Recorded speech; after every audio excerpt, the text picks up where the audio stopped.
Councillor Matthew Saggers, Councillor Nikki Purse. This week is, if I can get the pronunciation right, National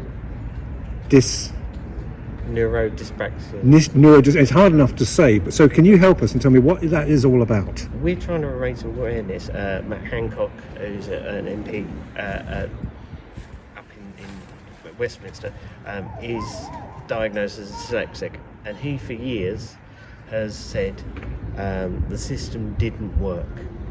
Dyslexics were treated as the second class, rather than it being some of these people are very smart people. There's lots of known people who have come out as being dyslexic. It's not a taboo subject. It's about engaging those people and learning a different way. Both myself and Nikki are openly dyslexic.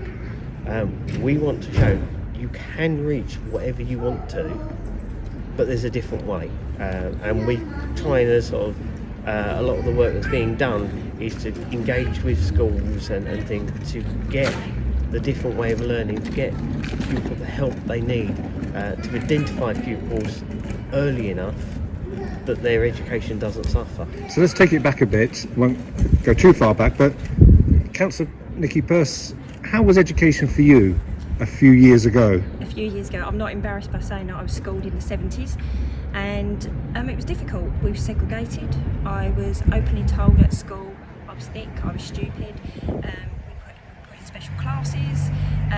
Was told that I would leave school with nothing and I would be nothing.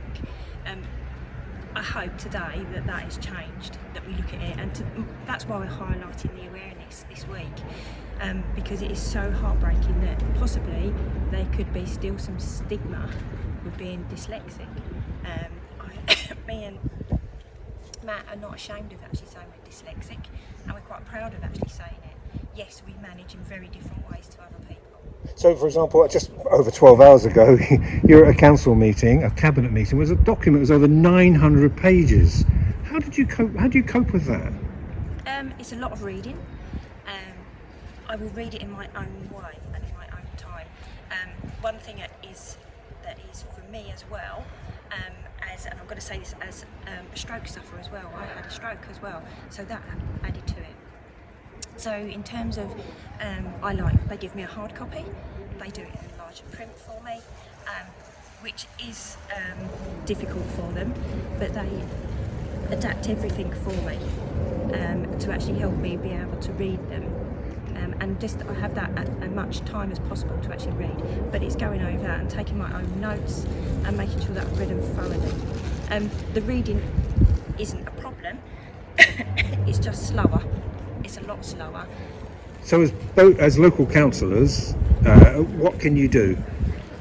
We just want to highlight there's already many organisations and many charities involved trying to change this. There's a lot of initiative going on at Westminster to make this a thing. What we're trying to promote is to the people of Harlow. These are, we're both in that position. We've chosen to stand and put ourselves on the parapet of being a councillor, being in politics is hard work. You have to read a lot, you have to do a lot, but we found a way that suits us to be that. So you can't be in, never say I'll never make it. If you want to do something, you can do it. You've just got to find a way, and we want to be out there to help, to communicate. If people want to contact us and say, how did you do this? How did you get over that? Not just to children who are going through it at the moment. The school system has improved a lot, but those adults, possibly our age range, who may want to reskill, you can do it. If you want to be there, you can do it. We're there to offer advice, how we got over it, what you can do, and just try and promote people's life skills. You can do it.